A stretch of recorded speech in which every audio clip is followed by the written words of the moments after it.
আপনাদেরকে বলছিলাম বিএনপি ক্ষমতায় আসলে থাকতে পারবে সর্বোচ্চ 3 বছর। আজকে সময় আরো কম মনে হইতেছে।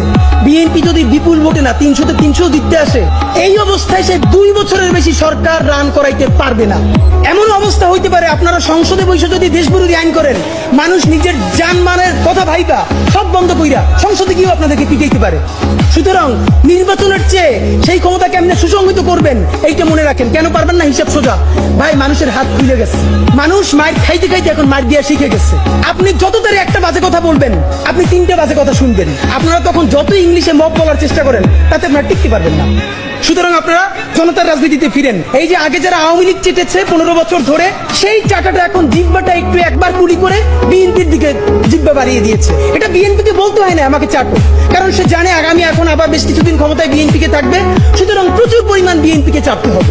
আপনারা নইলে আপনারা বলেন কোন নৈতিকতার দায়ে আপনারা, আমি 3 থেকে 4টা মিডিয়া হাউসের ভাইদের সাথে ইনফরমালি কথা বলে বোঝার চেষ্টা করছি যে ভাই সত্য করে বলেন আপনারা কি এটা জানতেন না? ওনারা সঠিক উত্তর দিতে পারেন না। এর মানে হলো ওনারা জানতেন, কিন্তু ওনারা এত বড় ঝামেলায় যেতে চান না।